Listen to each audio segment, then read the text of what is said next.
Welcome, everybody, to this edition of Attention Talk Video. I'm your host, ADHD and Attention Coach Jeff Copper, and we're here today with the AD Diva, Linda Rugley. Yes, you are, Jeff. Thank you so much for inviting me to be here. I'm thrilled. You know, I've interviewed you before on a radio show, and one of the things that really kind of hit me is we were talking one time, is it ADD, AGG, or menopause? And, you know, you said that, and it took me a while to get the AGE part. Can you Means just age. Yeah, Stands for age. Got it. I got it. Now we got it. But it was interesting to me because you were talking about how ADD and age and the symptoms kind of gets melded together, and when those three come together, it's like the trifecta. So can you just talk about that a little bit? Yeah, and actually I was just saying this the other day, that most of the issues with AGE and ADD are about memory. And most people, when they get to that point of in age, which is going to be probably over 45 or 50, when cognition kind of declines a little bit because our brain cells aren't working quite as well as they used to. And that's true for everyone, by the way.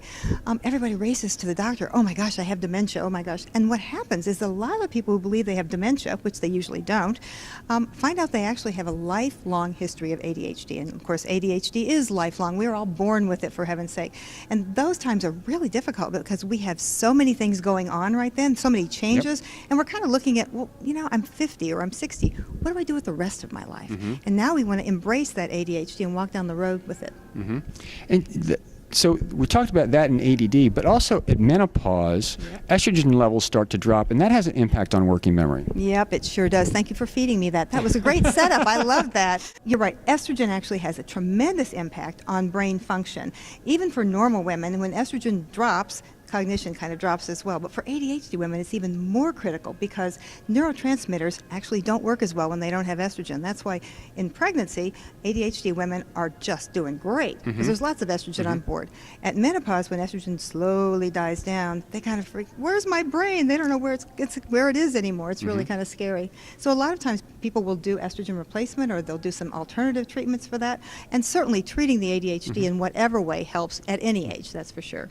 And one of the reasons why I wanted to do this show is particularly women out there that are in their 40s or 50s and kind of going through this. I want you to know that you're not alone, and what's great about the ADHD community is there's so much more focus now on women and their particular issues, and there's so much more information about that particular stuff. You have the AD Diva Network. Dr. Quinn's done a lot of stuff there. Sari Solden has done a bunch of things, and so there's a lot of resources. So if you're in that space, go to the internet, because you can find lots of things that are very specific and can help you out. That's exactly right. But I just want to say that there's not a lot of information yet about, and there's not a lot of research about menopause and ADHD. So stick around. We're getting there, but stick close to us. We're going to tell you about it first. That's for sure. Great information. Linda, thanks so much for coming on the show. Thank you. Take care. Bye.